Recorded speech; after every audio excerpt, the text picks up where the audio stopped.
À toutes et à tous. C'est un vrai plaisir de vous retrouver et sans doute d'accueillir de nouvelles personnes qui découvrent peut-être notre série de webinaires conjoints, l'Institut Jacques Delors et WATI, le think tank citoyen de l'Afrique de l'Ouest basé à Dakar au Sénégal. Je suis très ravi de saluer cette collaboration qui s'est instaurée entre nos deux think tanks européens et africains depuis 3 ans déjà. Et je salue d'ailleurs fraternellement Sébastien Maillard, ancien directeur de l'Institut de l'Or, prédécesseur de Sylvie Matelli, avec qui j'ai donc lancé cette série il y a déjà 3 ans, avec cette idée que le dialogue, les réflexions basées sur des faits, basées sur de l'expertise, sur de l'expérience, dans un cadre respectueux. C'est vrai que lorsqu'on regarde ce qui se passe aujourd'hui dans le monde, on n'est plus tout à fait sûr que la nécessité du dialogue et du dialogue respectueux des uns et des autres soit toujours au cœur de la diplomatie au niveau mondial. Et il nous semble très important pour nos deux continents, Europe et Afrique, des liens historiques. Et je dis souvent que les liens historiques ne sont pas nécessairement perçus de la même manière. Par contre, il y a un lien qui est géographique, proximité, qui, elle, reste et qui va rester, même si les continents bougent un tout petit peu. Mais c'est très clair que les enjeux sont très importants. Ils sont communs entre l'Europe et l'Afrique parce que ce qui touche l'un ou l'autre continent, à nouveau, a des répercussions sur l'autre. Et donc, c'est, je pense, très important qu'on ait de manière régulière ces discussions. Et je suis très heureux à nouveau que le partenariat se poursuive sous la direction tout aussi éclairée et amicale de Sylvie Matelli, qui va d'ailleurs modérer les échanges aujourd'hui. Je ne vais pas être très long. Je vais peut-être rappeler que dans le cadre justement de cette série, je crois que c'est le 8e rendez-vous quand même depuis 3 ans, donc entre Wati et l'Institut Jacques Delors, hein, dans cet espace de discussion. Nous avons abordé des sujets géopolitiques, géoéconomiques, très nombreux. Et je peux citer quelques-uns parce qu'au fond, tout ce que nous avons les webinaires sont toujours disponibles sur la chaîne YouTube de l'Institut de l'Or et sur celle de Wati également. Et je pense que ça reste très pertinent par rapport à ce qui se passe aujourd'hui. Nous avons justement discuté des tendances démographiques croisées, de la migration et bien sûr entre l'Europe et l'Afrique, de la rivalité États-Unis-Chine perçue par les Européens et les Africains. Je crois que lorsqu'on voit ce qui se passe aujourd'hui, on était déjà au cœur, disons, de l'actualité du moment. Et le dernier rendez-vous en novembre 2024 portait justement sur la lecture qu'on pouvait faire en Europe et en Afrique de l'élection et du retour au pouvoir de Donald Trump aux États-Unis. Je crois que là aussi, on ne s'était pas trompé dans le choix de ce thème, même si je crois qu'on n'avait pas anticipé à quel point les bouleversements qu'on a discutés, mais je crois que c'est encore plus important que ce qu'on anticipait il y a juste quelques mois. Et donc, comme je le disais, pour nos deux think tanks, c'est important que ces réflexions continuent sur des sujets très importants, tous liés entre eux d'ailleurs. Et ça, c'est vraiment aussi le positionnement particulier de Wati, de considérer que toutes les questions sont liées et que plus nous avons dans nos sociétés, dans nos pays, des gens qui sont conscients des grands enjeux, sans être nécessairement des experts, bien sûr, de toutes ces questions, plus nous serons en capacité d'avoir de l'influence sur les trajectoires politiques, économiques, sociales dans les différents pays, en Europe comme en Afrique. Aujourd'hui, donc, on va parler de cybersécurité, de cybermenaces, de cyberdéfense et je vais vraiment laisser la parole à Sylvie qui pourra mieux introduire le sujet et les enjeux très divers en fait qui sont liés à la cybersécurité. Je vais peut-être simplement signaler que en ayant vu ce thème de mes amis qui travaillent pour une institution régionale m'a dit au fond pourquoi est-ce que vous ne ciblez pas davantage votre public et que c'est pas forcément un sujet grand public.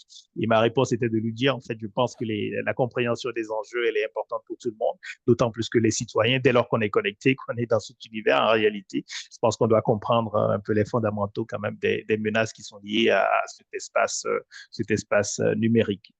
Donc, merci à nouveau à chacune et à chacun de vous. On n'a pas beaucoup de temps, on a des invités de grande qualité, donc je vais à nouveau être très bref et passer la parole maintenant à Sylvie Matelli, et à nouveau en la remerciant de l'attention qu'elle porte à cette collaboration et en remerciant nos intervenants qui ont très aimablement répondu à notre invitation conjointe, M. Ramanou Biaou, à Mme Clotilde Beaumont. Je crois que le commissaire Papagaï nous a rejoint également et je crois qu'aussi M. Martinage nous rejoindra un peu plus tard. Merci beaucoup et je nous souhaite d'excellentes discussions. Merci beaucoup, Gilles. Effectivement, c'est toujours très utile et on apprend toujours de plein de choses sur toutes les thématiques que nous abordons. Et je me permets de préciser que le sous-thème en fait de nos échanges, c'est regards croisés, parce qu'il nous semble que dans ce monde où on a tous tendance à être dans notre bulle, et du fait aussi du cyber et du digital, d'être entouré de gens qui pensent un petit peu comme nous, qui voient le monde un petit peu comme nous, aller s'interroger en étant autant à distance, et il y a quelque chose de magique aussi, hein. On va beaucoup parler de cybermenaces, de cybersécurité aujourd'hui, mais il y a quelque chose d'assez magique grâce au digital, grâce à ces outils, de pouvoir échanger comme ça et partager nos visions des choses depuis là où on se situe. Alors là, c'est géographique, mais c'est aussi de par nos fonctions qui sont très différentes. Alors, je me permets de rappeler que notre dernier webinaire portait sur l'élection américaine et les conséquences de l'élection américaine.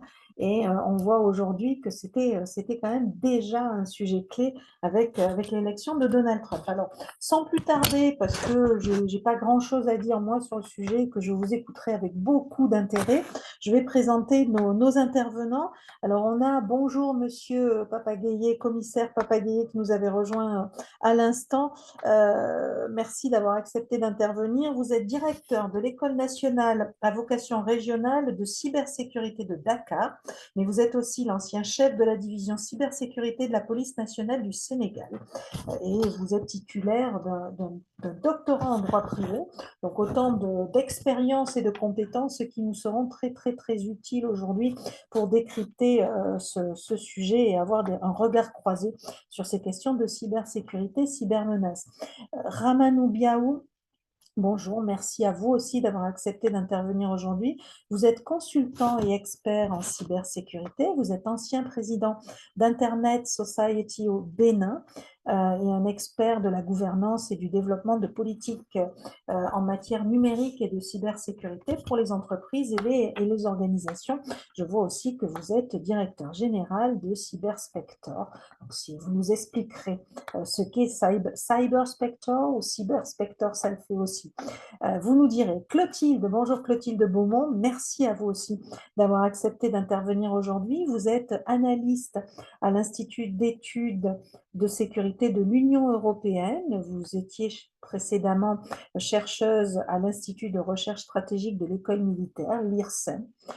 Vous travaillez sur l'intégration des nouvelles technologies dans les organisations gouvernementales et militaires et sur tous les enjeux de souveraineté numérique au niveau national ou européen.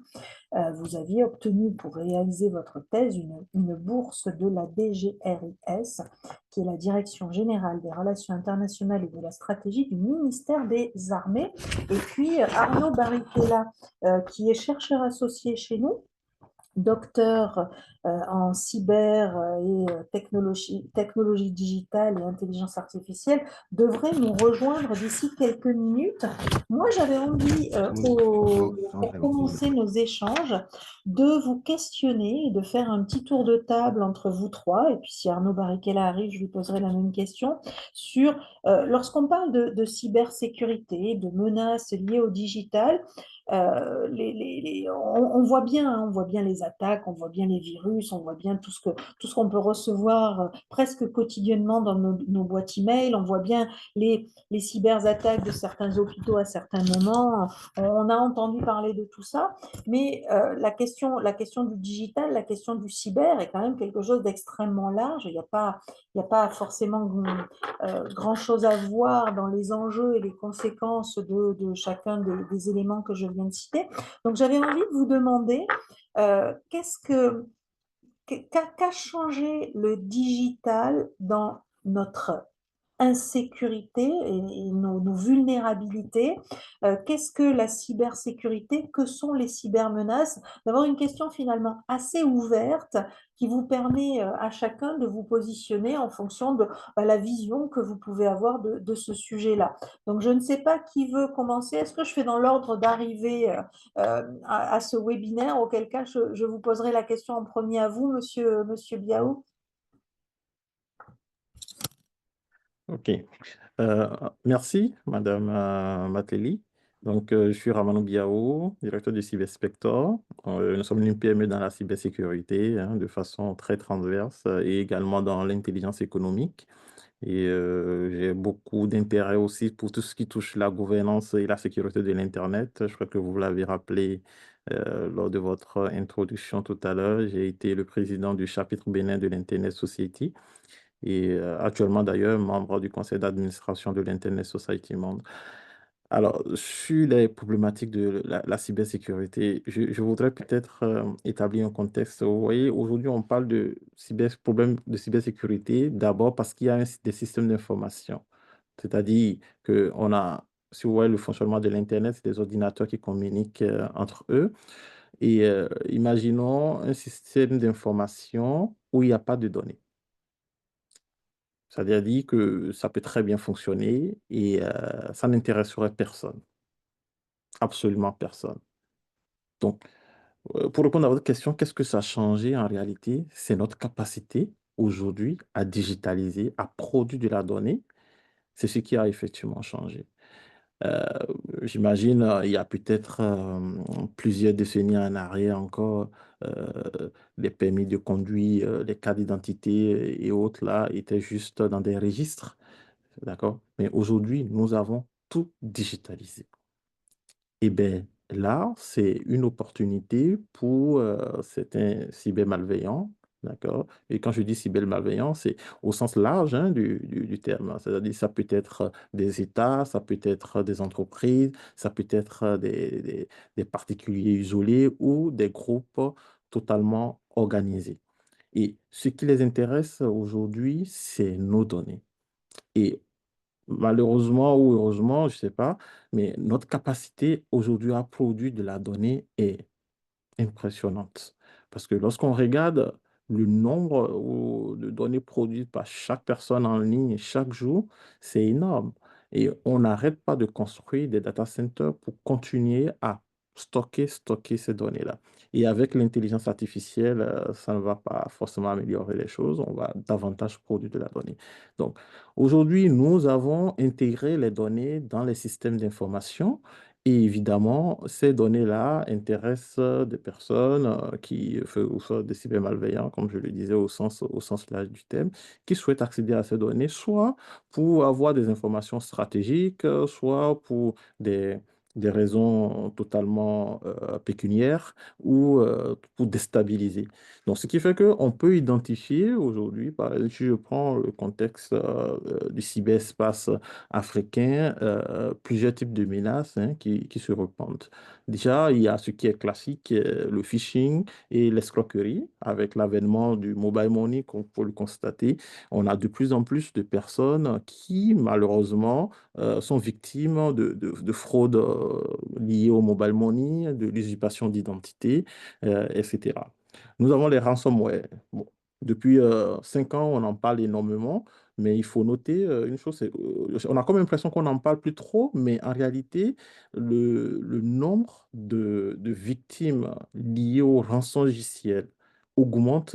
Il y a une étude de Kaspersky qui a d'ailleurs montré qu'on a connu une augmentation de plus de 87% des ransomware en Afrique entre 2021 et 2023. Donc, ça, c'est une véritable problématique aussi. Et on a la question du cyberespionnage industriel et tout ce qui est lié à la géopolitique, que ce soit dans le domaine de la diplomatie ou du secteur de l'énergie, par exemple. Également, on a aussi un autre volet hein, lié aux réseaux sociaux qui est la désinformation massive et la manipulation aussi, avec des objectifs des fois assez, assez divers, hein. Donc, et la cybercriminalité aussi transfrontalière qui aujourd'hui s'accentue avec des groupes qui sont organisés dans plusieurs pays et mènent des actions. Je crois que il y a quelques mois, la coopération via Interpol et plusieurs polices de pays africains ont permis de mettre la main sur un groupe organisé au niveau régional et qui faisait en fait des victimes par des escroqueries en ligne liées au mobile money. Donc, voici un peu un état de lieu pour répondre à cette première question que vous avez posée. Merci, merci beaucoup. Alors, vous avez mis l'accent, et c'était très intéressant, vous l'avez abordé par la question des données, qu'au fond, d'un côté, on a créé une certaine facilité, une agilité à accéder à des données beaucoup plus rapidement via l'outil numérique, et en même temps, on a créé un certain nombre de vulnérabilités. Alors, vous avez illustré par la désinformation, par le phishing et les escroqueries diverses. J'imagine que Clotilde va aborder d'autres angles d'entrée, d'autres vulnérabilités liées aux enjeux cyber. Moi, ce que je trouve intéressant, c'est que vous êtes allé tout de suite sur la question géopolitique et la question des acteurs qui sont, que ce soit des États, des entreprises, des particuliers ou des groupes organisés, pour reprendre vos citations, sont des acteurs internationaux. Et c'est vrai qu'en Europe, on est particulièrement sensible à ces enjeux-là avec un questionnement sur la souveraineté par rapport à la maîtrise de ces outils, parce qu'on n'est pas forcément très fort et très bien placé, très, très dépendant de nos amis américains, et puis la souveraineté aussi par rapport à des enjeux liés aux élections. Vous avez pu en parler, à la désinformation ou autre. Clotilde, je vous cède la parole pour que vous nous expliquiez, vous aussi, comment vous percevez ces vulnérabilités liées aux enjeux cyber. Merci Sylvie. Alors effectivement, c'est vrai que quand on pose la question de qu'est-ce que le numérique a changé, et en plus d'un point de vue sécuritaire, c'est assez titanesque aujourd'hui, en 3 décennies à peine, la prégnance de ces technologies dans nos sociétés contemporaines.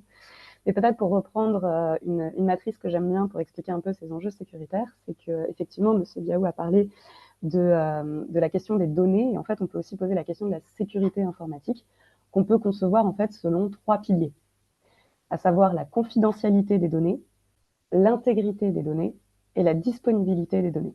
Et quand vous avez ces 3 piliers-là, vous avez de la sécurité. La confidentialité des données, c'est tout simplement que seuls les acteurs ou les parties prenantes autorisées peuvent accéder à ces données, peuvent consulter ces données. Alors, sachant que je précise que par données, il faut également entendre information, puisque l'information, c'est bien une agrégation de données qui vont donner cette information, qui vont créer cette information.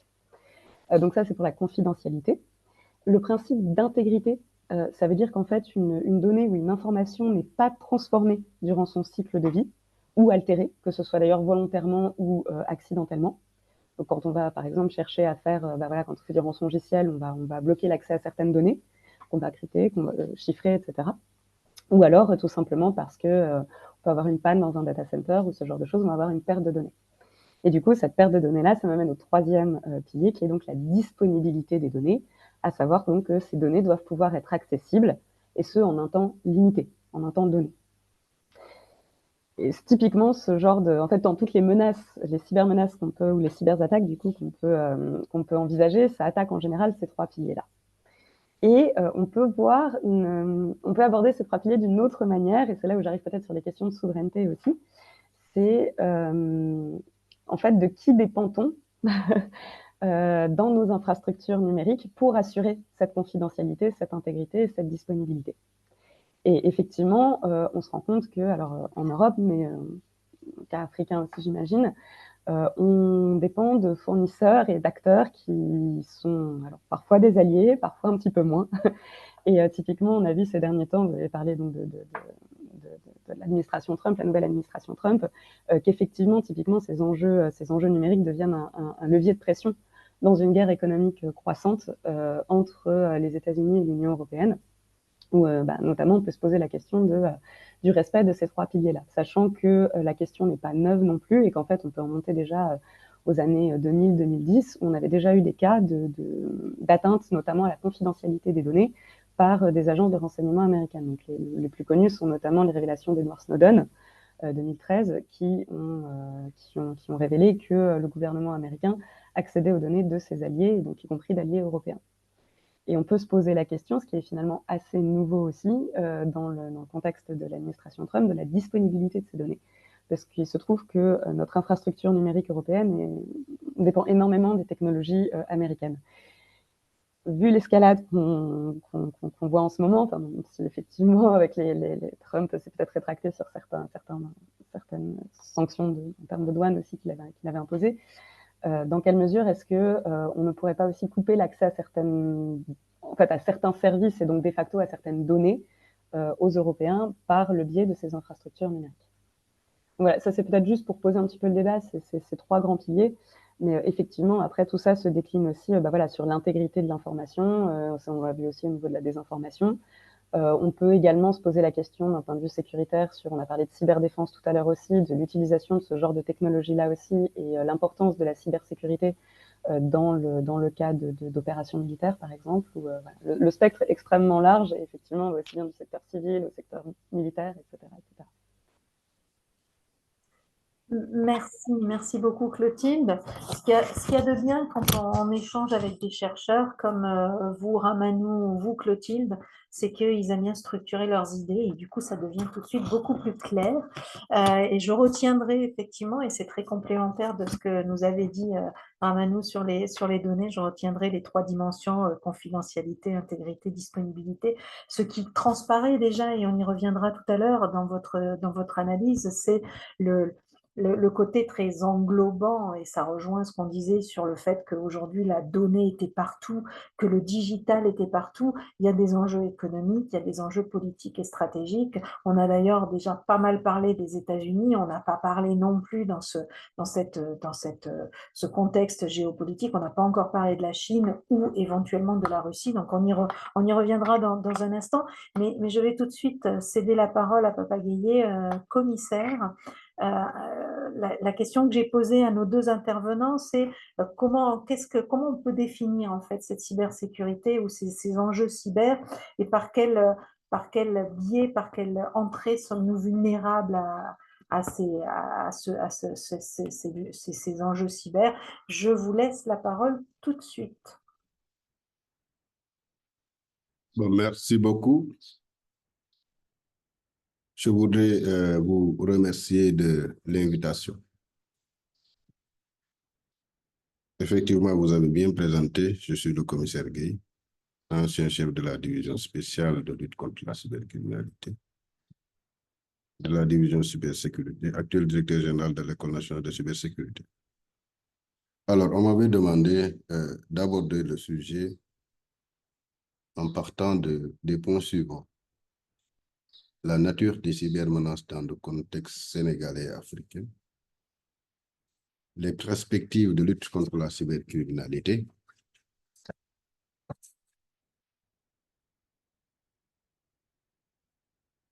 et le rôle de l'École nationale de cybersécurité à vocation régionale.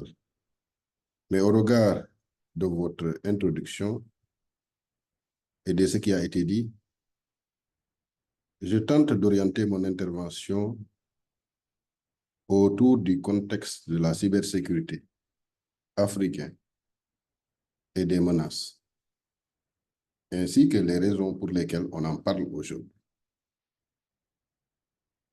Alors d'abord, en ce qui concerne le contexte de la cybersécurité et des menaces, nous assistons à une transformation numérique rapide et l'Afrique connaît une digitalisation croissante des administrations, des banques, la santé, l'éducation et le commerce. Et effectivement, comme vous l'avez souligné, cette transition s'accompagne de vulnérabilités nouvelles relatives aux données personnelles qui sont souvent mal protégées, aux réseaux parfois non sécurisés, mais également au manque de formation, ce qui justifie aujourd'hui la raison d'être de l'École nationale de cybersécurité à vocation régionale. Le deuxième point de mon intervention, pour répondre à ce questionnement sur la cybersécurité, c'est la dépendance croissante aux technologies. Aujourd'hui, comme vous le savez, les services essentiels, à savoir l'énergie, le transport, les télécommunications, reposent de plus en plus sur les systèmes numériques. Et une attaque informatique peut donc paralyser tout un pays si les règles de sécurité, des politiques, des stratégies de cybersécurité et de cyberdéfense ne sont pas définies. Et cela m'amène à la conséquence de cette digitalisation, de cette transformation digitale qui peut être appelée les cybermenaces ou bien l'explosion de la cybercriminalité, qui, comme vous le savez, exploite les lacunes techniques, juridiques et humaines. Et l'Afrique, comme tout autre continent, devient une cible et aussi un terrain d'expérimentation pour les groupes malveillants, notamment à cause de la faiblesse de certains dispositifs de cybersécurité. Le premier intervenant a parlé de la typologie, effectivement, des menaces. Et j'ai essayé de les séquencer en périodes pour montrer que l'Afrique a connu une évolution du phénomène de la cybercriminalité et surtout des modes opératoires. Et je suis parti de 2002, compte tenu de mon expérience dans le domaine de la lutte contre la cybercriminalité. Et rapidement, au début, si on prend la période 2000-2005, on peut appeler par exemple la cybercriminalité au début rudimentaire, qui tournait autour d'une cybercriminalité peu organisée, mais également l'apparition des arnaques de type 419, l'usage basique de l'email sans outils techniques utilisés, et les cibles, c'était souvent des particuliers, des Africains, des Européens, de l'Amérique du Nord. Je me rappelle nos premiers dossiers de lutte de cybercriminalité. C'était des stratégies qui étaient utilisées par souvent les acteurs pour appâter des victimes. Et une fois arrivés dans des pays africains, le Sénégal, ils étaient pris en charge à partir de l'aéroport, séquestrés, et parfois des demandes de rançon étaient demandées. Donc, c'était en quelque sorte le début donc, de la cybercriminalité. Alors, si on prend la deuxième période, 2006-2010, on a assisté aux premières structurations et aux usages de forums, avec la montée en puissance de groupes criminels organisés, l'utilisation croissante des cybercafés comme base opérationnelle et l'introduction de logiciels malveillants comme simple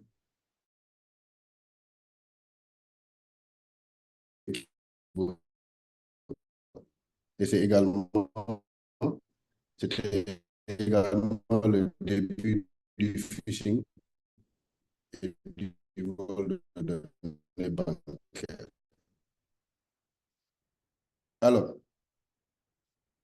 la période 2011-2015, on a commencé à assister au développement du cybercrime en réseau à partir de certaines villes, bien de certains capitales. On avait notamment aussi noté l'usage des réseaux sociaux, mais également l'utilisation de la technique du social engineering et l'usurpation d'identité sur les réseaux sociaux, comme je l'ai rappelé tout à l'heure. La fraude,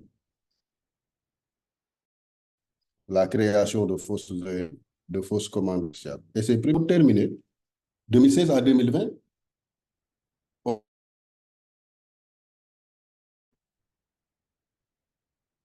c'est bon. Alors, rapidement, de 2016 à 2020, on note ce qu'on appelle la professionnalisation et la diversification par l'introduction des crypto-monnaies comme moyen de blanchiment de capitaux, l'apparition également de ransomware pour attaquer des services publics comme les hôpitaux, les universités, et l'usurpation de comptes WhatsApp, de mobile fraude. Et aujourd'hui, quand même, il faut le dire, pour terminer, la menace se complexifie.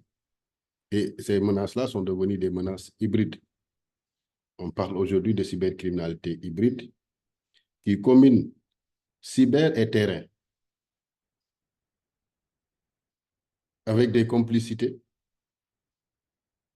mais également avec le recours aux plateformes du dark web et l'intelligence artificielle qui facilitent les attaques contre les OIV, le piratage des bases de données, mais également ce qu'on appelle la propagande numérique ou bien le cyberterrorisme, surtout dans les zones de conflit. Voilà en guise d'introduction ce que je voudrais partager avec vous pour ne pas revenir sur la typologie qui a été déjà donnée par les précédents intervenants. Merci.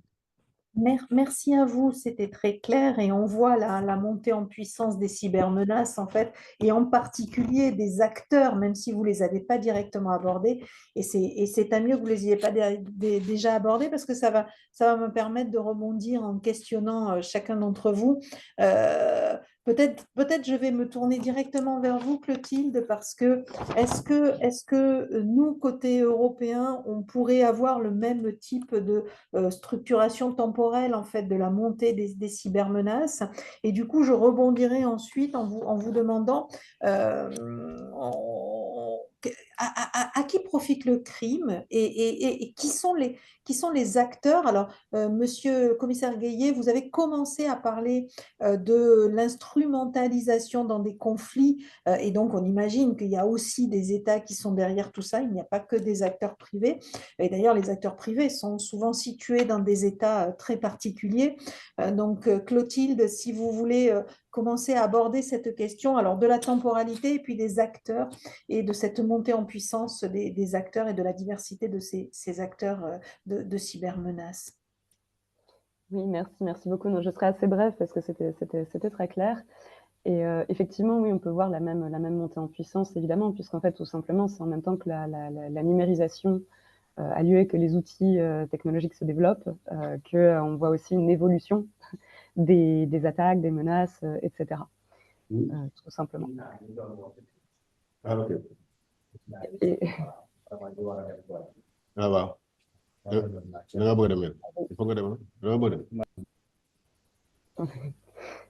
et donc oui, donc sur cette temporalité, cette montée en puissance, oui, absolument, je suis d'accord et je pense qu'on observe la même chose en Europe. Avec peut-être, il est intéressant ce sera peut-être intéressant de faire le parallèle aussi entre les États européens, les États africains sur du coup l'institutionnalisation aussi de la réponse à ces menaces. Donc, par exemple, la création de nouvelles agences de cybersécurité nationales, régionales, etc., pour faire face à toutes ces menaces-là, qui en fait suit la même progression tout simplement et la même temporalité. Alors, en termes d'acteurs, oui, ça soulève la question aussi peut-être de l'attribution, qu'il a été très très difficile de faire pendant longtemps dans le cyber, tout simplement parce que je pense que les autres intervenants sont beaucoup plus qualifiés que moi pour détailler tout ça, mais quand on analyse une attaque a posteriori, on peut retrouver des traces, par exemple, à travers l'heure des attaques ou à travers les langues qu'on peut retrouver dans les codes, etc., des signes cyrilliques, par exemple, ou ce genre de choses, qui peuvent donner des indices sur la nationalité ou l'origine de ces attaques. Après, c'est pas parce que vous avez des indices que vous avez forcément un État qui est responsable derrière. Alors, les États ont des intérêts, absolument, mais alors il faut distinguer deux choses. Donc, on va avoir effectivement des attaques qui sont peut-être plus crapuleuses tout simplement en recherche de profit, donc là où ce sont des acteurs malveillants assez classiques, on va dire, qu'on va retrouver donc, typiquement voilà, sur ce qu'on l'a évoqué dans les premières interventions aussi, sur du rançongiciel, donc quand on va paralyser un hôpital et qu'on va demander une rançon pour pouvoir déchiffrer les données et restituer les données à l'hôpital, sans garantie non plus. Donc là, typiquement, on est voilà, sur la recherche de profit. Après, on peut avoir des opérations qui sont plus des opérations de déstabilisation, où là, on peut aussi avoir des États qui sont à la manœuvre derrière. Donc des États qui vont financer ou donner les ressources nécessaires à certains acteurs cyber pour mener des attaques contre d'autres États ou d'autres acteurs géopolitiques. Donc là, on va retrouver ce qu'on appelle notamment des attaques APT, donc de grande ampleur, qui sont censées attaquer en profondeur. Donc on a des exemples comme ça où ça a été plus ou moins attribué, mais notamment de la Russie, je crois que c'était en 2008, qui a mené une attaque de grande ampleur contre l'Estonie et qui a paralysé comme ça une bonne partie des systèmes. Alors je crois qu'on avait les transports, la santé, finances, etc. Puisqu'il se trouve que l'Estonie était un gouvernement très, très numérisé déjà à l'époque. Et donc c'était cette structure-là, sachant que ces États-là, en plus quand je parlais de la difficulté de l'attribution, c'est que souvent ces États ça évolue un petit peu, je parlais d'institutionnalisation, mais ce sont rarement on va dire des forces officielles qui vont conduire ce genre d'opération. On en a aujourd'hui de plus en plus avec les capacités cyber-offensives, mais pendant très longtemps, et la Russie est un cas d'école, la Chine aussi, les États recourent à des mercenaires, des groupes de cyberattaquants, des mercenaires qui vont financer pour conduire ce genre d'attaque. D'où la difficulté de l'attribution aujourd'hui, et donc tous les enjeux aussi de diplomatie, etc., dont on pourra parler également par la suite. Merci. Je me tourne vers vous, Ramanou, pour rebondir sur ce que vient de dire Clotilde. Et quand on pense mercenaires, on pense guerre, et on voit qu'il y a une coïncidence qui n'est pas totalement le fruit du hasard entre des tensions géopolitiques, des moments conflictuels et l'intensification des cyberattaques, puisqu'on est, comme vous le disiez au tout début de votre introduction, étant de plus en plus dépendant de notre accès aux outils digitaux et à la donnée, on est bien évidemment de plus en plus vulnérable. L'exemple que citait Clotilde à l'instant sur l'Estonie en est un cas d'école, bien évidemment. Et la question que j'avais envie de poser, c'est peut-être de nous donner des exemples et de nous faire un état des lieux de ces liens qui ont pu... J'illustre un peu ma question. Nous, en Europe, la guerre en Ukraine a déclenché une accélération très nette des cyberattaques.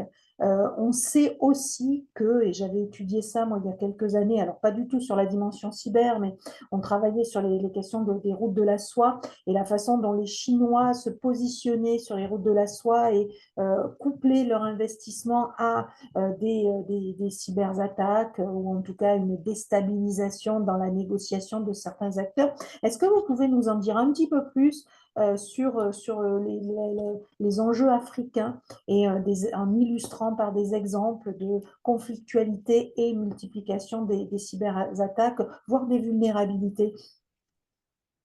Oui, effectivement. Et on va d'ailleurs commencer par l'actualité qui est d'ailleurs toute fraîche. C'est par rapport à une cyberattaque qui a eu au Maroc et qui est actuellement très relayée sur les différents médias. D'ailleurs, on en a parlé aussi au niveau d'Africa Cyber Security Magazine, où la Caisse nationale de sécurité sociale aurait été piratée. Et Madame Beaumont l'a rappelé tout à l'heure, c'est très difficile après une cyberattaque de rapidement attribuer l'attaque à telle ou telle organisation.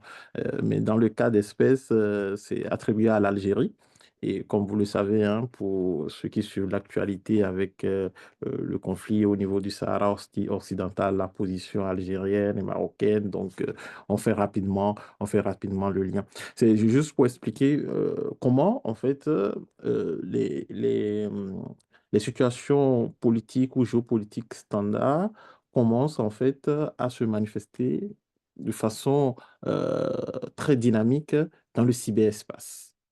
Et cela crée, en fait, d'une façon ou d'une autre, une sorte de déstabilisation. Alors, quand ça se passe comme ça, lorsque ça se passe comme ça, vous imaginez que la plupart des entreprises au Maroc vont relever leur niveau de vigilance. Parce qu'on se dit, bon, si arrivé au niveau à la Caisse nationale de sécurité sociale, ça pourrait évidemment nous arriver également. Et dans le contexte africain, il y a ce que moi j'appelle les REC, c'est-à-dire Russie, États-Unis et Chine.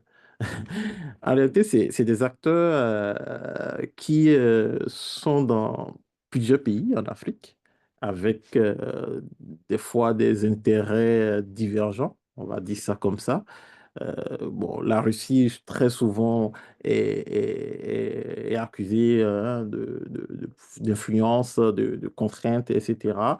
Et aujourd'hui, en termes d'influence, de désinformation, quand on regarde ce qui se passe avec le nouveau gouvernement états-unien, d'ailleurs, on ne peut pas être très loin parce que vous avez vu l'attitude des réseaux sociaux depuis quelques mois qui ont suspendu la vérification de fausses nouvelles, etc. Et concernant la Chine qui, dans tout cet écosystème, se positionne comme une alternative technologique, mais avec quel intérêt derrière? Il y a quelques années, on a déjà entendu parler de toute la problématique liée aux écoutes au siège de l'Union africaine, la Chine a été en fait euh, l'entité qui était à la maîtrise d'œuvre en fait, de la construction de cet édifice. Donc, ces règles, comme moi je les appelle, en fait, jouent un rôle de façon directe ou indirecte. Déjà, si je prends la Russie, donc, qui mobilise aujourd'hui une stratégie hybride d'influence dans l'écosystème africain et qui est d'ailleurs très massif.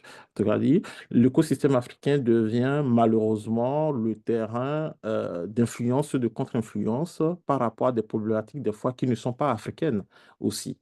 Vous avez évoqué la guerre en Ukraine tout à l'heure, mais cette guerre, effectivement, dans le cyberespace africain également s'est manifestée par de l'influence. Lorsqu'on va prendre les États-Unis qui jouent un rôle des fois un peu ambivalent, c'est-à-dire d'un côté, ce sont les leaders en la matière, c'est-à-dire en matière d'innovation de cybersécurité, et de l'autre côté, en fait, c'est les fournisseurs de solutions, c'est-à-dire les GAFAM.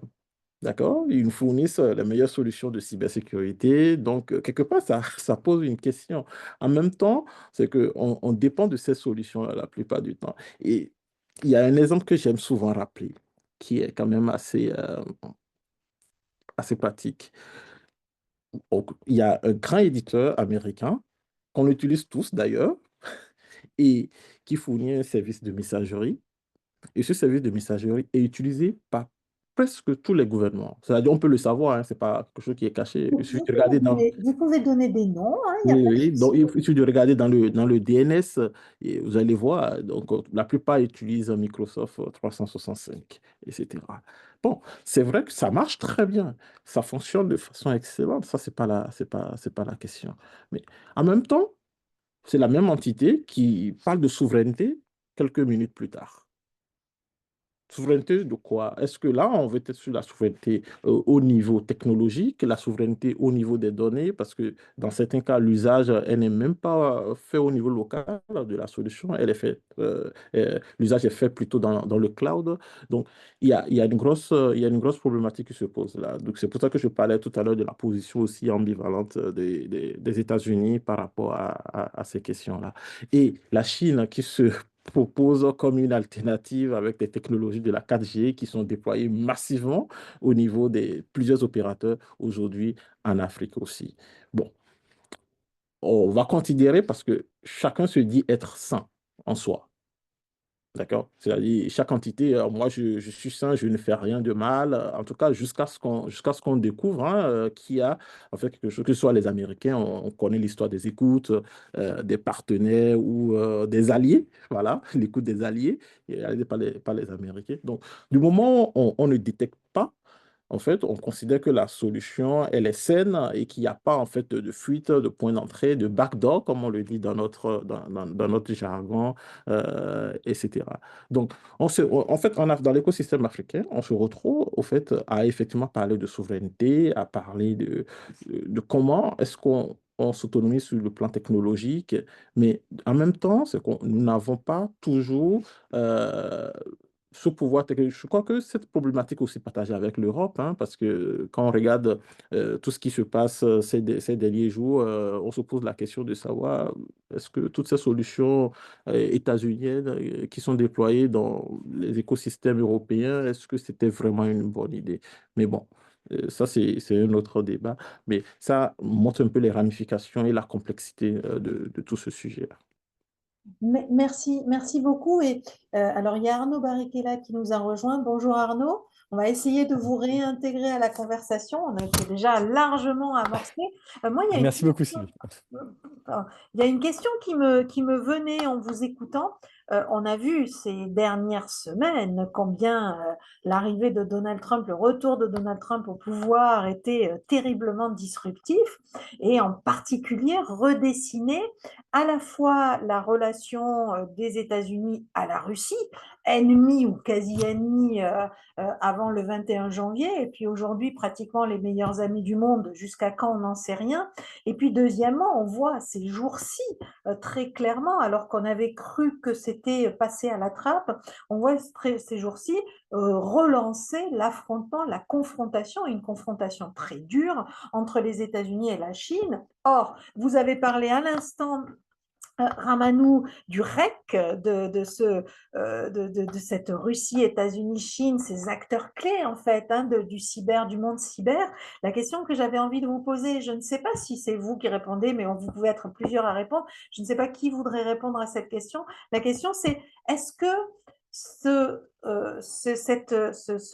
changement, cette évolution des alliances, cette évolution assez disruptive des relations internationales change l'appréhension et les cybermenaces ou pas? Est-ce que ça a un impact sur la cybersécurité, les cybermenaces et éventuellement les cyberattaques? À quoi peut-on s'attendre dans les semaines et les mois qui viennent?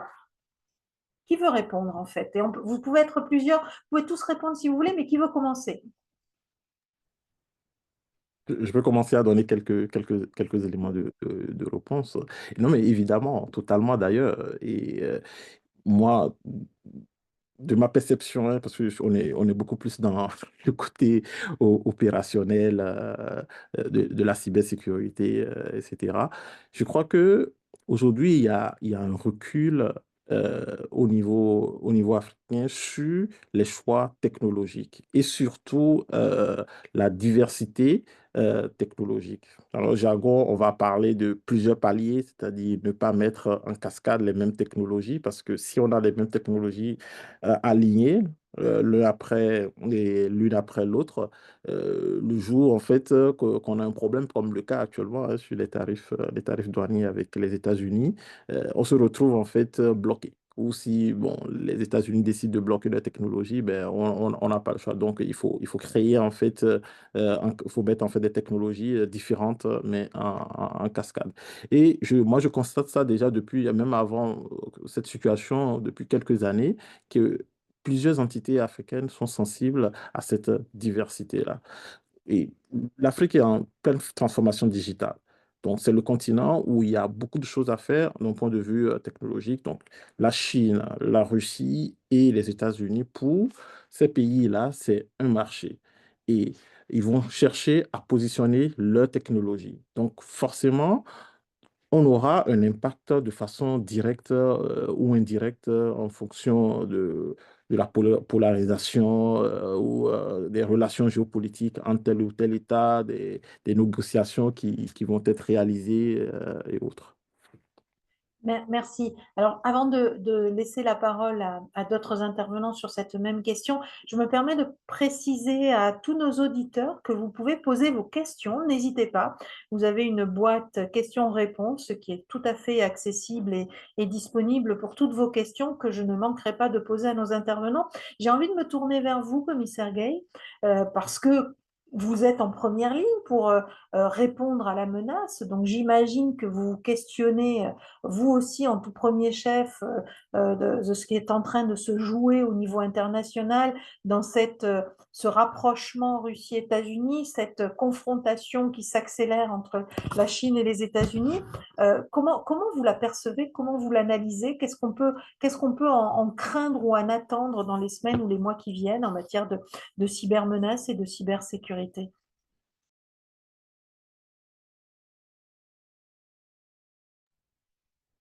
Alors, je ne sais pas si le commissaire Gay nous entend et est toujours là.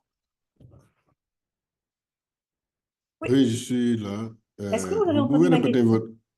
Vous pouvez répéter votre question, s'il vous Oui, plaît. je vous répète ma question. je vous disais que de par vos fonctions, à la fois dans directeur de l'École nationale de cybersécurité, mais aussi parce que vous êtes commissaire et donc amené à préparer des réponses aux défis et aux menaces aux menaces cyber, comment vous percevez, comment vous analysez, qu'est-ce que vous craignez de l'évolution de ce risque cyber dans la reconfiguration qu'on observe aujourd'hui des relations internationales, donc ce rapprochement entre la Chine et les États-Unis, entre la Russie et les États-Unis, et cette accélération de la confrontation entre la Chine et les États-Unis, qu'est-ce que ça nous dit de l'avenir des cybermenaces? Qu'est-ce qu'on peut craindre? Bon, je ne peux pas faire une analyse spécifique concernant, par exemple, un pays ou bien un autre, mais je pense que sur la base d'une analyse des tendances temporelles, il y a lieu de dire que les risques cyber, notamment pour le continent africain, tend vers un accroissement du nombre des menaces. Aujourd'hui, comme nous l'avons souligné avec la digitalisation croissante, mais également la faiblesse de la résilience dans certains pays, on peut quand même noter dans le futur une montée en puissance des cybermenaces si des dispositions techniques et opérationnelles ne sont pas mises en place. Alors, et cette analyse repose sur l'observation des tendances, mais également sur les outils d'évaluation qui sont à la disposition de certains pays. Donc, cela permet quand même de contextualiser aujourd'hui les menaces dans le temps et dans l'Afrique. Et pour cela suppose un effort quand même de veille stratégique, de formation ou bien de renforcement de capacité, mais également de coopération pour pouvoir anticiper sur les risques et protéger les intérêts nationaux et régionaux.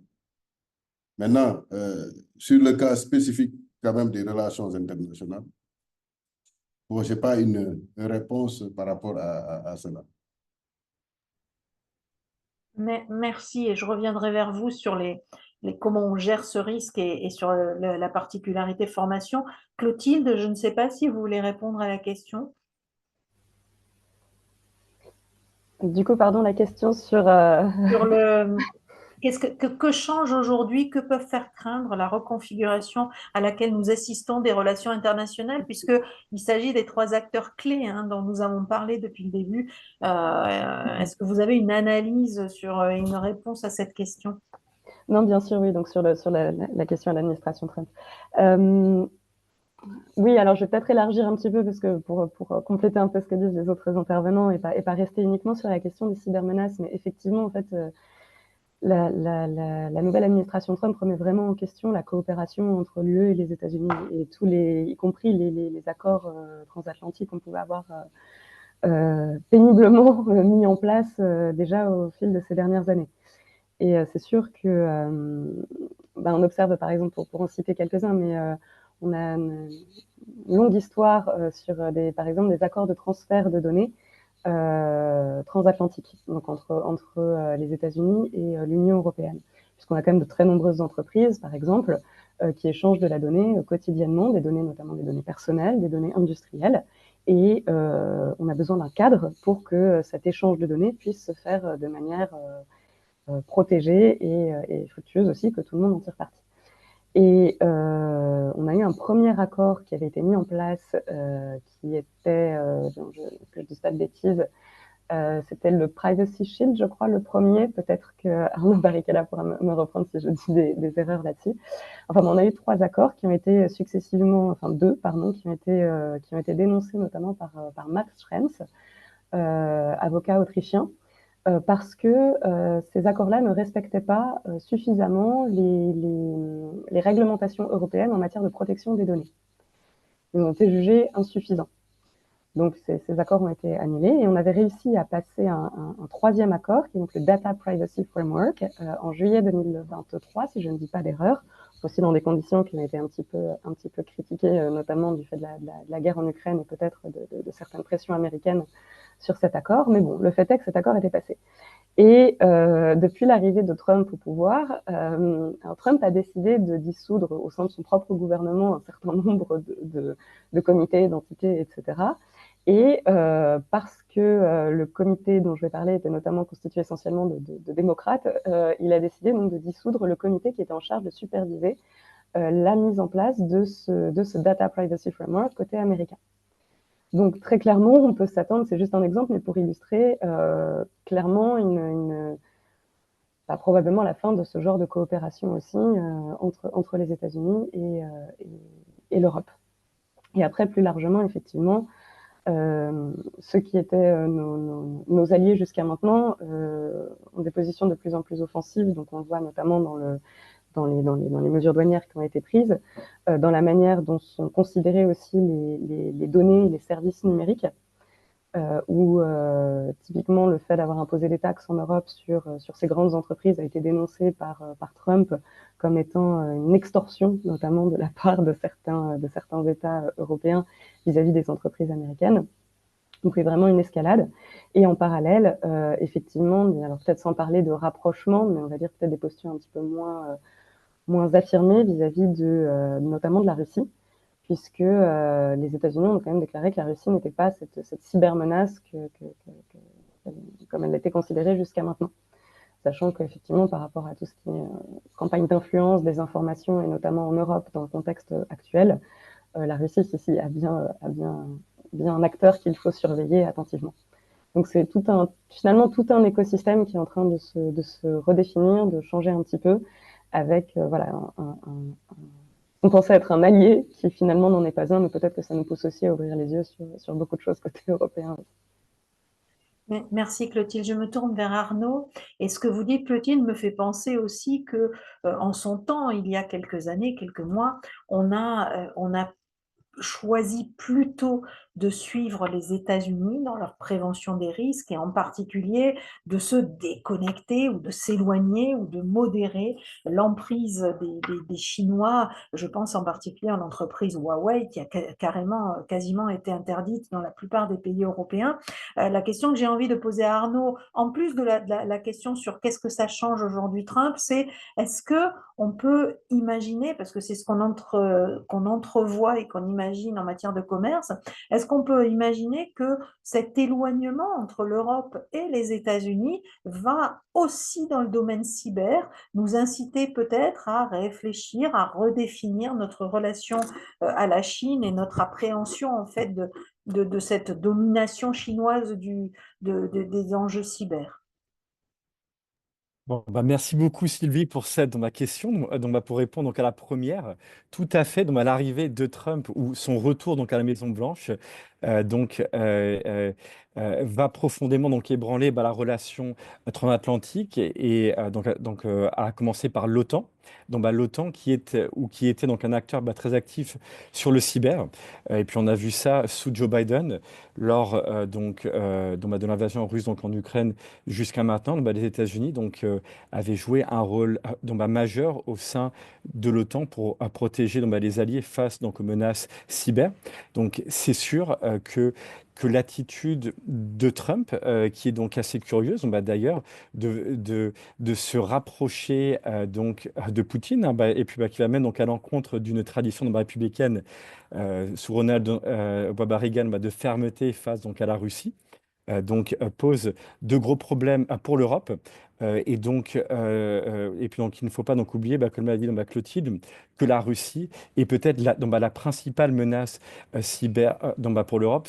On peut dire qu'il y a d'autres acteurs comme la Chine, l'Iran, la Corée du Nord, mais c'est quand même en premier la Russie qui a visé l'Ukraine et l'Europe au cours des 10-15 dernières années, surtout depuis l'annexion de la Crimée il y a 10 ans. La Russie mène une cyberguerre face à l'Europe et à l'OTAN. Et donc jusqu'à maintenant, les technologies américaine va jouer un rôle majeur pour protéger les alliés au sein de l'OTAN. Et maintenant, ça devient plus compliqué. Comme l'a dit Clotilde, Trump a mis un terme à un certain nombre de programmes de surveillance des cybermenaces russes.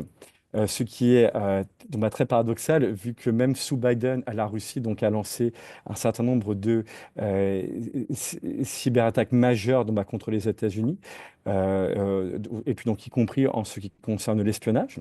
Et donc je pense que la réponse, c'est un renforcement de l'Europe de la défense, notamment au niveau du cyber. Donc on voit qu'il y a un réveil stratégique de l'Europe depuis la scène avec Trump et Zelensky à la Maison-Blanche. Et donc, cette Europe de la défense doit aussi passer par un renforcement de la coopération entre les États membres sur les questions du cyber, vu qu'au jour d'aujourd'hui, on a toujours une Europe à plusieurs vitesses sur les questions du cyber. Donc, il y a un certain nombre d'États membres, comme la France, en premier lieu, sont devant, mais d'autres ne suivent pas. Et donc, il faut un renforcement des normes et puis des législations de l'UE dans ce domaine, plus d'intégration sur ces questions-là qui doivent suivre le renforcement de l'Europe de la défense qui est en train de se faire dans tous les domaines en ce moment.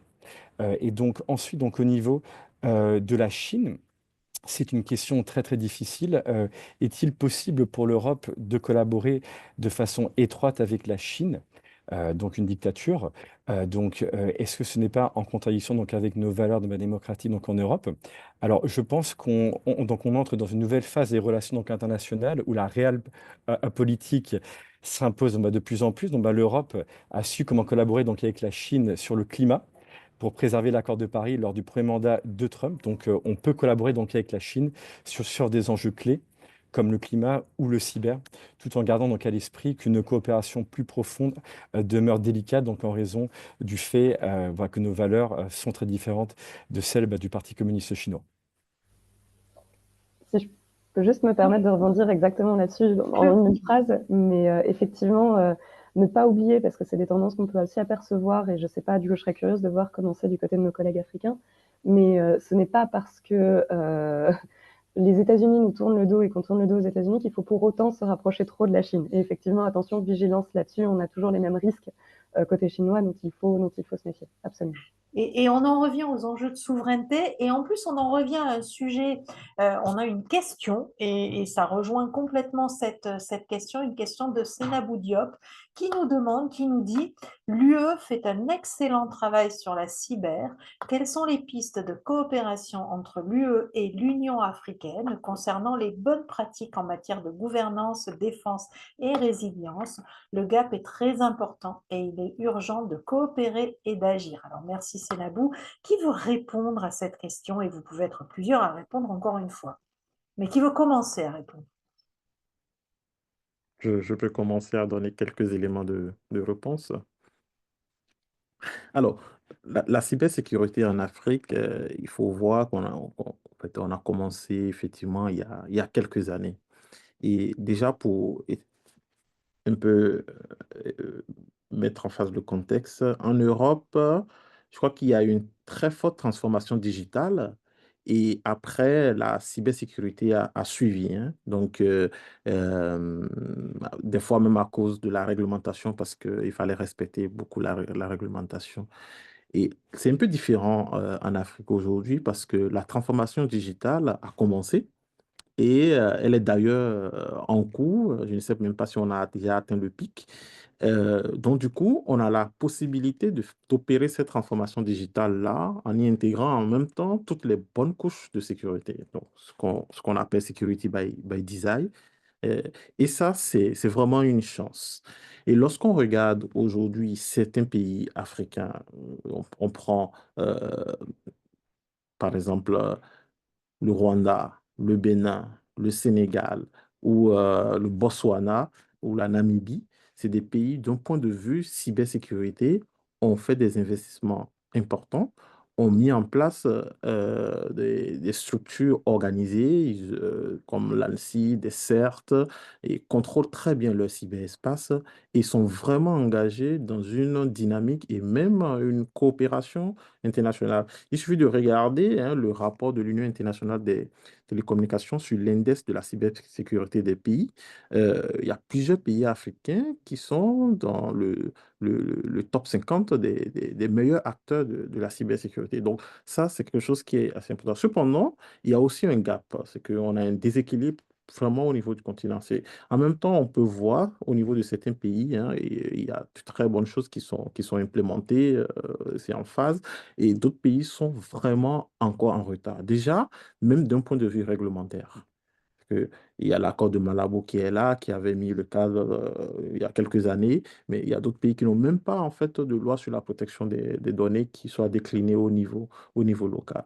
Donc, effectivement, il y a énormément d'efforts encore à fournir à ce niveau-là. Mais des exemples existent sur le continent pour pouvoir en fait s'en inspirer et accélérer la cybersécurité dans certains pays. Maintenant, en termes de coopération, effectivement, la coopération au niveau de la cybersécurité, elle est totalement importante.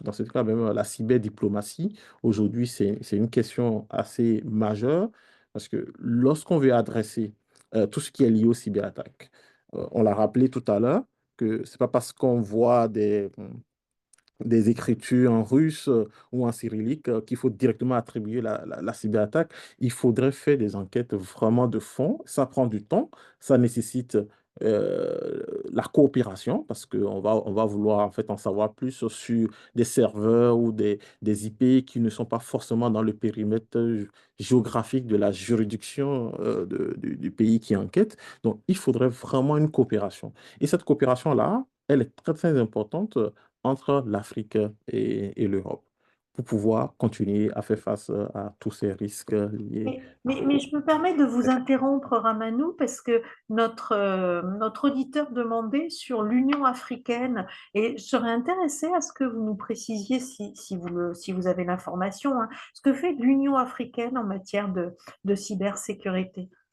Est-ce que c'est le bon niveau, en fait, pour une coopération entre l'Union européenne et l'Union africaine? Alors, moi, je crois que effectivement, l'Union africaine peut être une très bonne interface en matière de cybersécurité. Et je sais il y a un groupe d'experts qui a été mis en place il y a quelques années. Malheureusement, je n'ai pas trop d'éléments sur le fonctionnement de ce groupe d'experts. Je sais qu'il y a aussi Smart Africa qui fait un travail excellent de coopération au niveau régional au sein des pays africains en matière de cybersécurité aussi et qui serait vraiment intéressant de suivre parce qu'il y a un organe des régulateurs de la cybersécurité qui est en train d'être mis en place à travers cette entité Smart Africa. Commissaire Gay, peut-être sur ces enjeux de coopération Union africaine, Union européenne et peut-être de formation. Est-ce qu'il y a des coopérations déjà entre pays africains au sein de l'Union africaine sur la coopération en matière de formation? Est-ce que vous voulez rajouter quelques éléments? Très bien. Merci beaucoup. Oui, je pense que l'Union africaine, quand même, est en train de faire beaucoup de choses en matière de cybersécurité. D'abord, dans le cadre de l'élaboration des cadres juridiques continentaux, il y a la Convention de Malabo, qui est la Convention de l'Union africaine sur la cybersécurité et la protection des données à caractère personnel. Et il faut le dire, qui est le premier traité continental juridiquement contraignant sur la cybersécurité, avec des volets très importants, dont les principaux sont la gouvernance de la cybersécurité. Il s'articule autour de la réglementation, la souveraineté numérique, la protection des données personnelles et également la lutte contre la cybercriminalité. Au-delà de ce traité continental, on peut également noter le développement de stratégies dans certains pays avec comme objectif harmoniser les politiques nationales, mais également le renforcement de la coopération entre les États membres. Ça, c'est extrêmement important. Et ce volet, quand même, se développe au niveau du continent africain.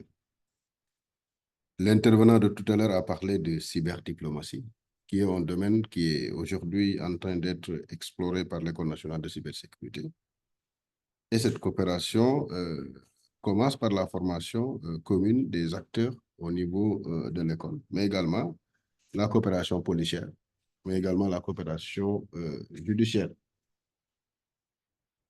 Alors, il est vrai que il y a beaucoup d'initiatives,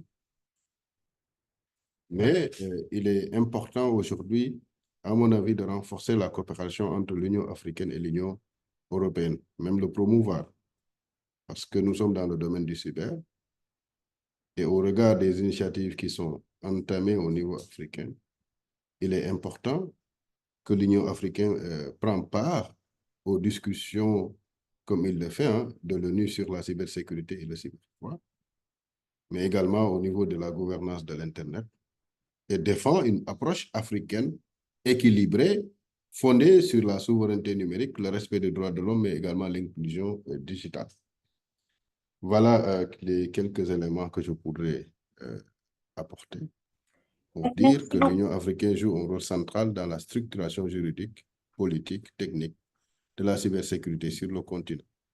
Mais les défis restent nombreux quand même, à savoir la ratification de la Convention de Malabo, la coordination, les ressources, mais également la position, se positionner sur des bases d'une cybersécurité africaine, souveraine, mais également solidaire, qui sera sanctionnée également par une coopération renforcée. Merci beaucoup. Alors, on a un de nos auditeurs qui réagit à nos échanges sur la coopération entre l'Union africaine et l'Union européenne en disant que c'est un vrai sujet que votre organisme, vos organisations devraient pousser. Je souhaite voir une coopération plus structurée et affirmée entre l'Union européenne et l'Union africaine. Voilà, on a trouvé de nouveaux sujets d'études. Peut-être pour compléter sur le sujet, je me tourne vers Clotilde ou Arnaud. Est-ce que l'un de vous, ou en vous complétant chacun, veut rappeler pour nos auditeurs africains les compétences de l'Union européenne en matière de cybersécurité et puis la façon dont en Europe on assure la cybersécurité du côté des États, du côté de l'Union européenne. Je ne sais pas si l'un de vous se sent assez à l'aise avec le sujet pour répondre à cette question. Alors, je pense que je laisserai la parole à Arnaud sur cette question. C'était juste pour réagir rapidement sur ces partenariats Union africaine-UE. Peut-être juste de souligner de ce qui vient d'être dit, de rappeler peut-être que là, on est dans le cas de 2 organisations régionales. Donc, cette coopération, elle doit aussi se faire au sein des États membres de ces organisations en premier lieu. Et effectivement, ça a été rappelé par les 2 intervenants qu'on a des fois des divergences assez importantes entre les États au sein de ces organisations, que ce soit en Europe ou en Afrique. Des divergences qui sont des fois des divergences tout simplement d'avancement, de développement technologique, où tous les États n'ont pas le même niveau de numérisation, le même niveau des mêmes capacités industrielles non plus, les mêmes entreprises, etc. Et également des divergences en matière d'intérêt. Et donc, du coup, de mise en œuvre de cette numérisation, des acteurs auxquels on va recourir, etc. Et donc, parfois, des rivalités au sein même de ces organisations qui peuvent compliquer aussi les partenariats entre l'Union africaine et l'Union européenne. Après, moi, j'ai vu, donc peut-être j'aime bien ces matrices-là, calquer peut-être un petit peu une matrice européenne qui est la boussole numérique européenne. Et je vois beaucoup de parallèles, comme j'ai regardé un petit peu côté africain également, où en fait on voit qu'il y a des besoins dans 4 secteurs principalement, et que les initiatives se concentrent et pourraient presque être structurées selon 4 grandes directions aussi, qui sont, ça a été dit, donc je ne vais pas m'étendre plus que ça, mais d'abord tout ce qui est formation, talent et sensibilisation. Donc avoir des ingénieurs, développer un petit peu ces talents-là, ces ressources humaines en matière de numérique, mais également aussi avoir des formations plus élémentaires auprès de la population, pour avoir tout simplement une maîtrise et une connaissance de ces outils numériques, et pourquoi pas d'avoir aussi une bonne hygiène numérique informatique pour pouvoir faire face à toutes ces justement cyberattaques, etc., dont on parle depuis tout à l'heure. Après, il y a tout ce qui est aussi numérisation, notamment des organisations gouvernementales, donc tous les services de l'État. Comment est-ce qu'on va numériser tout ça, qui sont donc effectivement des processus en cours aussi bien en Afrique qu'en Europe. Troisième point, c'est le développement, l'accompagnement aux entreprises et au renforcement des bases industrielles en matière numérique que ce soit là aussi sur le continent européen ou sur le continent africain. Donc, là aussi, on a vu potentiellement des coopérations qui peuvent se faire dans ce secteur-là aussi entre l'Union africaine et l'Union européenne. Et enfin, dernier point qui serait tout ce qui touche peut-être plus aux infrastructures. Donc là, renforcement des infrastructures, développement des infrastructures, donc que ce soit sur les continents en eux-mêmes, mais aussi dans les liens qu'on peut créer entre les continents. Et là, je pense par exemple au câble sous-marin, comme le câble, je crois, c'est le câble Medusa en Méditerranée, qui permet de relier les deux continents. Donc tout ça, ce sont autant finalement de secteurs et de domaines dans lesquels on peut avoir de la coopération, on doit avoir de la coopération entre pays africains et pays européens. Et je pense qu'effectivement, les organisations régionales que sont l'UE et l'UA sont de très bonnes instances pour mettre ça en place, et notamment effectivement d'un point de vue de gouvernance dans les représentations de toutes ces organisations internationales, notamment auprès de l'ONU, et en matière de réglementation et de régulation aussi. Donc sur le côté européen, du coup, je passe la balle à Arnaud. Merci beaucoup, Arnaud. Oui, voilà, juste donc, pour rebondir sur ce que vient de dire Clotilde, je pense que c'est vraiment très important que l'UE renforce sa collaboration avec l'Union africaine dans le domaine du cyber. Ça fait partie du réalignement des alliances qui est en train de se faire sous Trump. C'est essentiel que l'Europe renforce sa collaboration avec d'autres continents pour être moins dépendant des États-Unis comme elle a été jusqu'à maintenant. Et donc il y a une réelle opportunité pour renforcer la collaboration avec l'Afrique, notamment sur les enjeux du cyber, comme l'a dit Clotilde. Je pense que ça doit être fait non seulement au niveau de l'UE et de l'Union africaine, mais je pense aussi à l'échelle des États membres, notamment la France, entre autres, et puis aussi au niveau des entreprises et des partenariats publics-privés. Je pense qu'il y a que c'est très important de les associer parce que ce sont des acteurs majeurs dans le secteur. Donc ensuite, pour répondre à la question de Sylvie sur comment ça se passe dans l'UE, donc c'est important de préciser que la défense demeure une prérogative nationale. Donc ça inclut le cyber. Donc ce qui veut dire que les États membres sont souverains sur cette question. Donc c'est vraiment très différent de l'euro, donc où la politique monétaire est un pouvoir qui a été transféré à l'UE. Là, pour la défense, ça demeure une compétence nationale. Et donc, c'est pour cela que l'UE peut faire des choses, mais il y a un plafond de verre, et donc elle ne peut pas aller au-delà d'une certaine limite.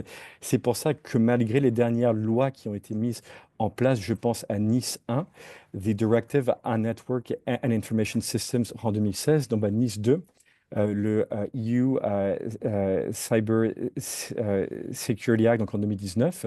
Il y a aussi deux lois l'année dernière qui ont été passées dans ce domaine, le Cyber Resilience Act et le Cyber Solidarity Act. Donc on voit toujours l'existence d'une Europe multivitesse où un certain nombre d'États membres comme la France ou encore l'Estonie, donc même l'Allemagne, sont beaucoup plus avancés que les autres, et ça crée une situation problématique où il y a des maillons faibles en Europe qui permettent l'entrée et ensuite la propagation de virus cyber. Donc il y a une urgence de renforcer l'Europe de la défense, et ça inclut le domaine du cyber, et c'est une question vraiment d'actualité vu que sous Trump, on parle d'un renforcement de l'Europe de la défense, et ça doit aussi inclure le domaine du cyber.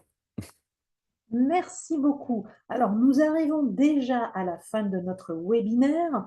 Donc, je vais peut-être vous laisser à tour de rôle la parole pour conclure en quelques minutes, en répondant peut-être à une question ou en faisant une conclusion de votre choix sur tous les sujets que nous avons abordés.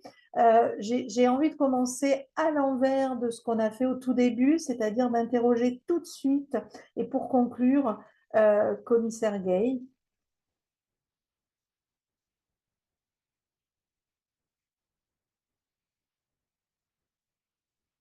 Est-ce que vous êtes toujours avec nous, commissaire?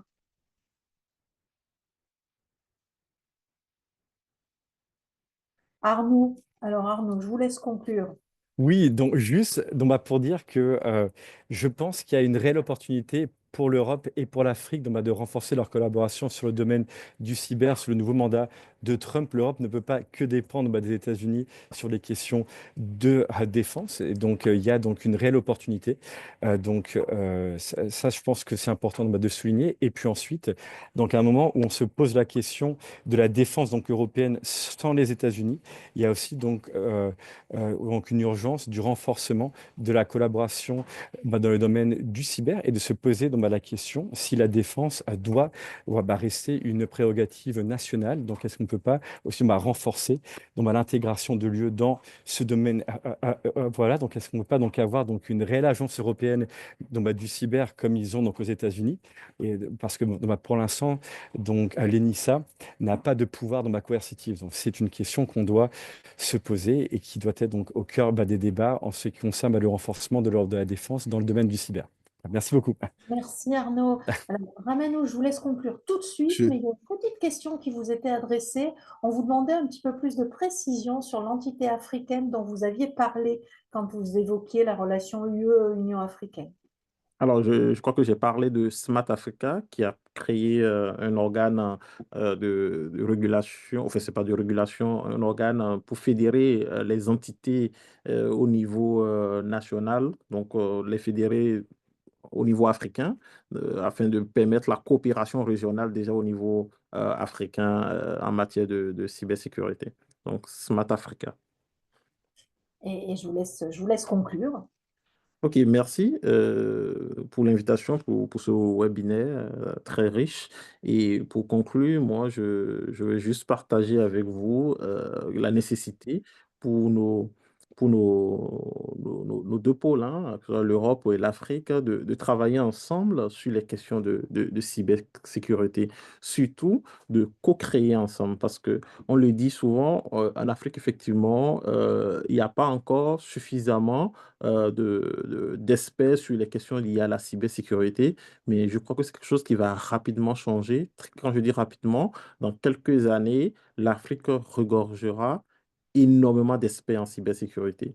Je crois que je vois Monsieur Fabagaï qui est là, qui pourra peut-être en parler. Il y a beaucoup d'écoles très spécialisées en cybersécurité qui sont créées. Il y a des écoles européennes qui s'installent, il y a des écoles américaines qui s'installent, etc.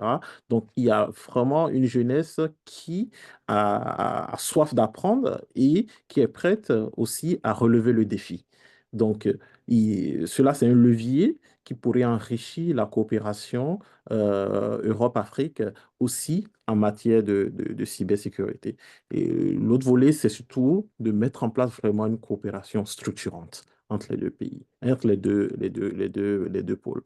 Une coopération structurante qui puisse permettre aussi de favoriser et de faciliter la lutte contre les cybercrimes. Parce que les cybercrimes et la cybercriminalité, en fait, que ce soit à différents niveaux, au niveau financier, envers les individus, etc., va continuer à s'accroître. Et il est important de pouvoir, en fait, apporter des réponses solides à travers la coopération. Et tout cela en développant ensemble un cadre harmonieux, donc un thème réglementaire qui puisse permettre de faciliter la mise en place et l'harmonisation de tout cet écosystème. Merci. Merci. Et je cède tout de suite la parole à vous, commissaire Gay, pour le mot de conclusion vous concernant. Merci beaucoup. Je Vous interpellé sur la vous formation. entends maintenant. Très bien. Merci beaucoup. Avant d'arriver à la formation, permettez-moi de donner quelques éléments de conclusion. Comme nous l'avons constaté tous, sur la montée en puissance des cybermenaces et la transformation numérique qui s'est accélérée en Afrique. Effectivement, au-delà de la coopération entre les pays africains, il faut nécessairement renforcer la coopération entre les États, les organisations régionales africaines, mais également avec les organisations régionales européennes. Alors, concrètement, je dois conclure sous forme de question. Que doit faire l'Afrique concrètement face aux cybermenaces? Au-delà de la ratification et de l'application des conventions, notamment la convention de Malabo, Il y a lieu également d'insister sur la nécessité d'élaborer, de mettre en œuvre des stratégies robustes nationales en matière de cybersécurité, qui passent par la création de structures dédiées, notamment les CERT pour les pays qui ne l'ont pas, et des stratégies de protection des infrastructures critiques, et pour terminer, sur la nécessité aujourd'hui d'investir dans la formation des compétences. Ça fait partie du rôle de l'École nationale de cybersécurité. Et je pense qu'il est intéressant aujourd'hui, non seulement d'intégrer ce volet, formation dans les stratégies de tous les pays et s'approprier des centres d'excellence africains comme l'École nationale de cybersécurité dans la formation des acteurs. Il y a lieu également d'aborder un autre point qui me semble important, c'est le développement d'une cyberdiplomatie africaine basée sur les normes, mais également sur la défense d'une vision africaine souveraine et inclusive du cyberespace. Et cela passe par la formation, comme je l'ai dit tantôt, et également par la sensibilisation des citoyens, des décideurs, pour promouvoir quand même des solutions numériques qui pourront aboutir vers le développement d'applications, mais également de plateformes d'acquisition de matériel aux normes pour mieux favoriser cette coopération au niveau régional, mais également au niveau régional, mais également au niveau international. Et c'est seulement par la maîtrise donc de ces points, notamment les données qui sont stratégiques au niveau africain, par l'encadrement également des acteurs, le renforcement des compétences, que l'Afrique doit maintenir ou bien même agir pour renforcer la coordination entre les États africains, pour défendre également les intérêts des États africains en matière de cybersécurité, qui ont des ramifications dans pratiquement tous les domaines, le domaine de la souveraineté, de l'économie. Voilà, et faire de la cybersécurité une priorité quand même stratégique, continentale. Voilà les quelques éléments de conclusion que je souhaiterais Merci aborder. beaucoup, Clotilde. La conclusion est à vous. Alors, je serai très brève. Merci pour cette invitation à ce webinaire extrêmement intéressant. Alors, je vais conclure sur les éléments avec lesquels j'ai commencé, à savoir cette matrice dont je vous avais parlé de confidentialité, intégrité, disponibilité des données, et peut-être simplement de rappeler, donc ça vaut évidemment pour tout ce qui est coopération aussi, mais que pour assurer cette sécurité informatique et ces 3 principes de sécurité informatique, il faut envisager l'infrastructure numérique, je dirais, dans son ensemble et de manière systémique. C'est-à-dire que finalement, les services sur lesquels avec lesquels les utilisateurs vont interagir et sur lesquels on va percevoir cette confidentialité, intégrité, disponibilité des données, en fait, elle ne se joue pas seulement au niveau des services, mais elle doit intervenir déjà beaucoup plus tôt sur toute la chaîne on va dire la chaîne de valeur ou la chaîne d'approvisionnement, si on peut dire, la supply chain, pardon pour l'anglicisme, d'un service numérique. C'est-à-dire que, par exemple, on se concentre beaucoup sur l'IA ces derniers temps. Je sais que l'Union africaine a sorti récemment sa stratégie sur l'IA. Également en Europe aussi, on a ce AI Act qui est sorti aussi. Et en fait, quand on parle d'IA, de quoi on parle? On parle évidemment d'algorithmes, de données, etc. Mais l'IA, elle s'appuie sur des data centers, enfin du cloud d'abord, qui implique un certain nombre d'acteurs, qui lui-même repose sur des infrastructures qui sont ces data centers, qui s'appuient sur des câbles, qui s'appuient sur des ressources énergétiques, etc., etc. Et donc en fait, d'avoir vraiment cette vision systémique de l'ensemble de la chaîne, parce que les vulnérabilités, aussi bien d'un point de vue de la confidentialité, de l'intégrité ou de la disponibilité, peuvent intervenir à n'importe quel moment de cette chaîne, et d'avoir cette vision-là de la sécurité est absolument indispensable aujourd'hui. Donc avoir une approche systémique, aussi bien verticale qu'horizontale en termes sectoriels, et que sans cette approche, la coopération européenne, africaine ne sera pas forcément possible non plus. Voilà. Merci beaucoup. Merci donc à mes 4 intervenants pour ces interventions dont je retiens des éléments extrêmement positifs, des enjeux de coopération, de rapprochement et autres qui étaient très utiles à rappeler. Gilles, je ne sais pas si vous voulez prononcer le dernier mot. Oui, merci beaucoup et merci Sylvie pour la modération. Merci à tous nos invités. Conclure vraiment très rapidement, je pense qu'on a tous beaucoup appris. En tout cas, moi, j'ai beaucoup appris et je crois que le premier rôle peut-être d'un think tank, c'est de mettre des questions sur la table dans le débat public. Évidemment, on ne peut pas faire le tour d'une question aussi vaste que celle de la cybersécurité, mais je pense que la discussion permet de voir d'abord que c'est une question importante, qu'elle touche à peu près tous les secteurs, qu'elle touche les institutions, les citoyens, le secteur privé. On n'a pas eu peut-être suffisamment de temps pour explorer justement l'impact sur les États et peut-être l'impact sur les institutions politiques, la démocratie, par exemple. Hein, je pense que c'est un vrai sujet. C'était l'un des thèmes de nos webinaires récents sur les enjeux démocratiques en lien avec la cybersécurité, avec la désinformation. Je pense que Clotilde Beaumont a évoqué l'intelligence artificielle. Ça aussi, ça pourrait nous occuper pour un webinaire entier. Qu'est-ce que ça change dans les menaces et qu'est-ce que ça change dans la capacité de défense? Je pense que quasiment comme dans tous les domaines, ça va impacter positivement, mais aussi négativement. Et un peu la question, c'est quelle balance et surtout, qu'est-ce qu'il faut faire pour anticiper ces menaces qui vont s'accroître grâce à l'utilisation ou à cause de l'utilisation des outils de l'IA. Et je vais peut-être terminer en disant qu'on a souhaité avoir le directeur de l'école de cybersécurité à vocation régionale parce que justement, je pense qu'un des enjeux importants pour le continent africain, c'est la formation. On a besoin d'expertise et je crois que malgré les efforts, on a encore quand même un déficit d'expertise dans ce domaine et de manière générale dans le domaine technologique. Et j'étais très ravi qu'on ait pu avoir le commissaire Papagay pour justement montrer que cette école existe. Et je pense que beaucoup de gens, même en Afrique de l'Ouest, ne savent pas nécessairement que cette école existe maintenant en étant basée à Dakar. Et l'autre enjeu régional, c'est l'Europe. Ce qu'on entend et ce qu'on entend tous les jours aujourd'hui sur l'Europe de la défense, sur l'Europe sur le plan technologique, je crois que ça doit nous encourager beaucoup en Afrique à mettre fin un peu à une tendance à la désintégration ou à des reculs dans l'intégration régionale. Malheureusement, on est plutôt dans un moment aussi où ça se recroqueville un peu sur des intérêts nationaux, alors qu'on voit bien qu'il faut absolument faire bloc sur des sujets technologiques où on a besoin d'échelle pour pouvoir faire des choses efficacement. Donc, merci à toutes et à tous et merci Sylvie. Et à nouveau, j'espère qu'on aura très vite un nouveau webinaire conjoint avec l'Institut de l'Art. Merci à toutes et à tous. Merci Gilles, sans nul doute. Merci à tous, très bonne journée, au revoir. À bientôt. Bonne journée, Merci. au revoir. Au revoir.